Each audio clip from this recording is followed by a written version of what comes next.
Right. Welcome, everyone. Thanks for coming to the second Lunch and Learn. This information session will be with My Sister's Place. Thank you, Kelly, for coming. We are also going to have the recording posted later on the website for other board members and the public to learn more. Again, this is an information session, so we will not be doing any voting or board discussions, but you are welcome to ask Kelly questions at the end of her presentation. So I will start screen sharing, and then Kelly, you just let me know when to advance slides, okay? Yep, thanks. Okay. Is anyone having issues hearing? Can you not hear either, Jackie? It's just real crumbly, like fade in and out. Oh, that might be my internet. Kelly, check yours. See how you're sounding. Okay. Can y'all hear me? Testing, testing. Does this sound any better on my end? Yes, this is Ann. I can hear you, Kelly. Okay. Yeah, Kelly, you're fine. That was the issue with Savea. Okay. That I had. All right. I'll just go for it, I guess. Thanks for joining us today, all who were able to make it. I have a few slides and then would just love to hear any questions that you all have. But I'm Kelly Madewell. I've been the executive director of My Sister's Place for about 10 and a half years somehow. I've been with the agency much longer than that. I've had most of the positions available here at the shelter. I actually was a shelter aide as an undergrad at OU, answering the hotline overnight and sleeping on the couch. So I love our agency very much. I feel very proud of what we do. And I think we do really solid work every day. So thanks for having me. All right, Savea, we'll get going. I shared some of this a few years ago when we had our 40th anniversary party. Kate McGuckin, our former director, saved just about every piece of paper she was ever given, I think. So our archives were extensive, and it was fun to go through and find some old stuff. So this was an old brochure that I found in my office. We were established in 1977, and that's somewhat of a common date for a lot of the early DV shelters. Domestic violence shelters were something that came out of the women's movement in the 1970s, where communities started realizing that relationship abuse was happening in their communities, and that, you know, at the time, primarily women needed support around this. And so that was the case in Athens. A local woman here had been able to leave an abusive relationship, and her family helped her out, and she wanted to kind of pass that support on to others. And so for the first couple of years, it was volunteers. United Campus Ministry had a lot to do with our beginnings. Jan Griesinger, and another, a board of volunteers.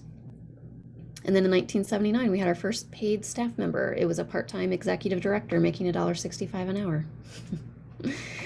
All right, Savea.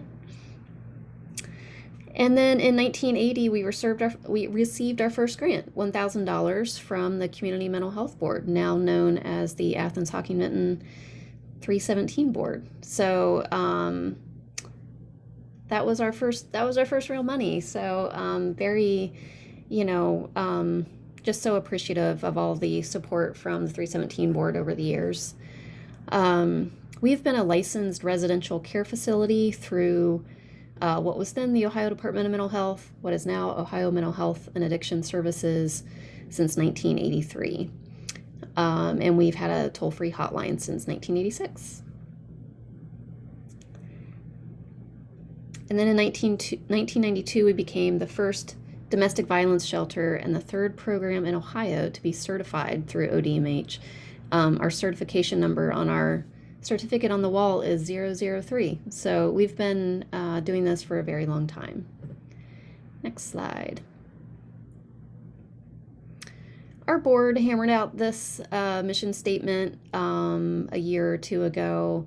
It had not been updated for a while, but it says the My Sister's Place mission is rooted in empowering all individuals and families experiencing interpersonal violence. We provide holistic support and resources by respecting the victim, survivor, honoring their right to self-determination. We recognize and validate current and past traumas by providing space to foster safety, resiliency, healing, and hope in our community. And our vision is to be a trusted partner and leader in a community that believes and supports all victim survivors of interpersonal violence. If you've ever been a part of a board that's put together a mission and vision statement, you know that every word of that has been toiled over. So we are solidly feeling like that reflects what we do every day. Okay, next slide. So we are licensed for 11 beds through OMOS, and that is for adults and kids. And so that's 11 beds for 3 counties, which is not a lot of beds. And we turn a lot of people away, and I'll say more about that in a minute. We have a full-time case manager in the shelter, and we also have a full-time case manager at our new transitional house, which I will talk about in a minute also. We actually have 2 counselors. One is primarily in the shelter, the other primarily out in the community, meeting with folks who don't need shelter. We provide food, groceries, but our residents prepare their own meals. We provide as much transportation as we can to appointments. Everyone who comes through any of our programs completes an individualized service plan. It's just a list of goals that they're going to work on while they're with us. Our average length of stay is about 2.5 months. That number is, I don't know that that's really an accurate reflection of things, because it includes people who come and stay for a weekend and then realize, that they can stay with mom or a sister. And it also includes people who stay for, 9-10 months. I think that the people who stick with us and are able to finally exit to their own housing, it's probably more like 4, 5, 6 months to really do that whole process. We do have a kennel in our backyard that we're using for dogs and cats. Animal abuse is unfortunately a common part of relationship abuse, as part of the control and abuse that people experience. And then I do like to just mention that we work from a harm reduction model, meaning that we don't, we're not drug testing anyone. We're not refusing to work with anyone because they are addicted to a substance. There are all sorts of reasons why people become addicted to substances, and trauma is a big one. We absolutely see that as part of the journey that folks come in with. And we just really work with people where they're at to move them along to a healthier place that they are determining for themselves, in a nutshell. Next slide. So like I said, we do have outreach counseling, meaning counseling outside of the shelter. So this can be for folks who have been in shelter and have left and want to keep meeting with somebody. One of our counselors just told me yesterday she was exiting someone she'd seen for many years. It can be folks who, for whatever reason don't need to come into shelter, but still want to kind of work through what's happening at home. Maybe they're ambivalent, they're not ready to leave. It sometimes is folks who, it can be people who just really aren't even sure if they're experiencing abuse. My mom thinks I'm being abused, my best friend does, but I'm not sure, and they want to kind of talk through that. We will travel, we meaning our counselors, throughout Athens-Hocking-Vinton counties, just wherever we can find a confidential, safe location. And then we have a counselor who sees kids also. Next slide. We do have a full-time court advocate, Becky Folks, who a lot of you may know, formerly known as Becky Filer.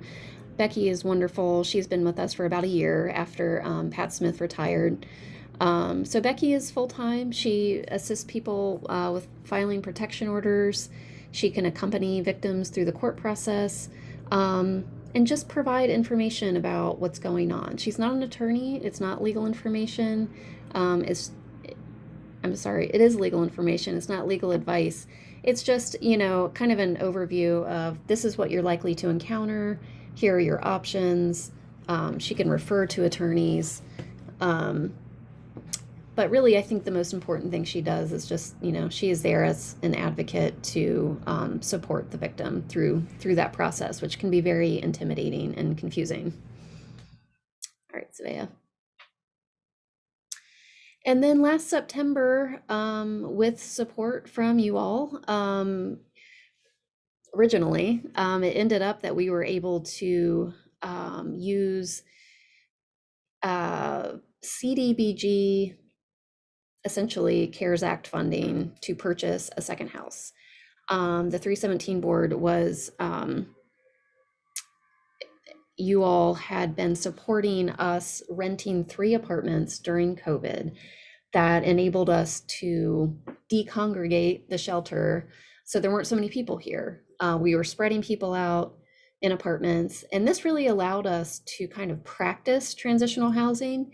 It was a very similar model, meaning that we were moving folks who really didn't need the 24/7 security.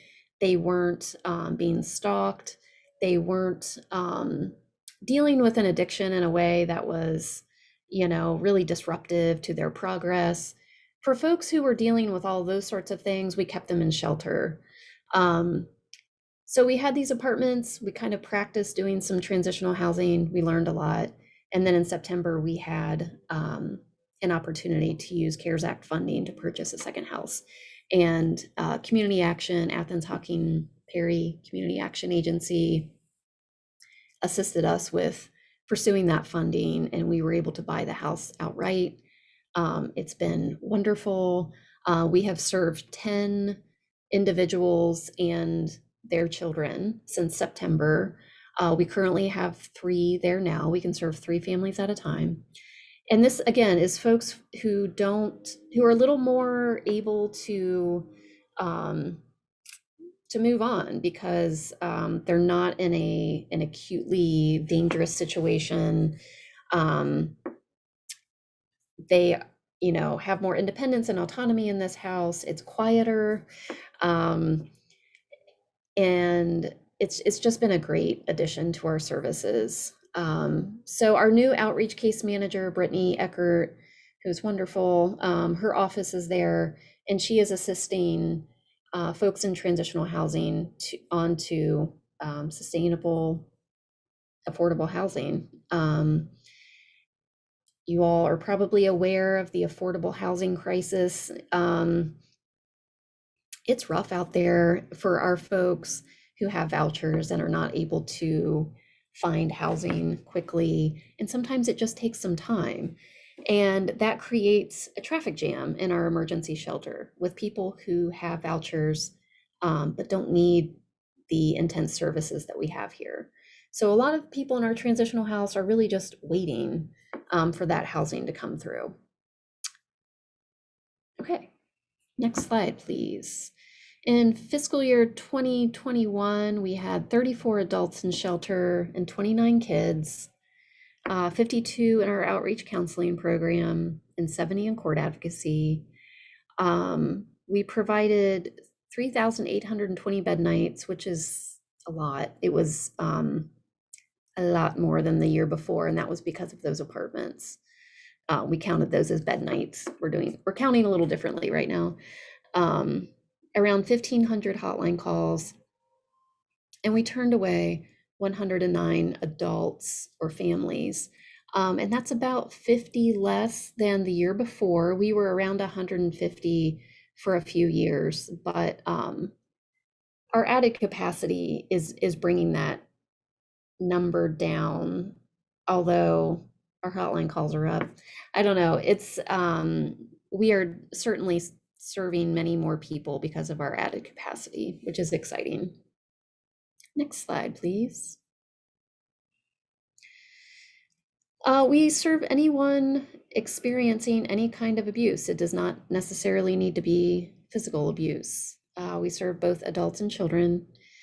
We serve Athens-Hocking-Vinton. The average age of adults and kids in our shelter program is 34 and 7, and the average monthly income is around $1,200 a month for our shelter program. Folks who come into shelter just typically have a pretty low income, and people who are in our other programs typically have a bit of a higher income. This is absolutely something that happens in all circles and all income levels. You know, I think that people who are living in poverty are just vulnerable, you know, and it is, nobody wants to come to a shelter. But, you know, I think that a lot of folks who are living in poverty have friends and family who are also living in poverty, and it makes it difficult to receive support for an extended time. Certainly, so many people that we work with have been with friends and family. But you know, if you're on HUD, you can have guests only a certain number of nights a month. So anyway, folks are struggling. Next slide. I guess that was it. I know the timeline was pretty quick, so I tried to keep it short, but I am happy to answer whatever questions you have.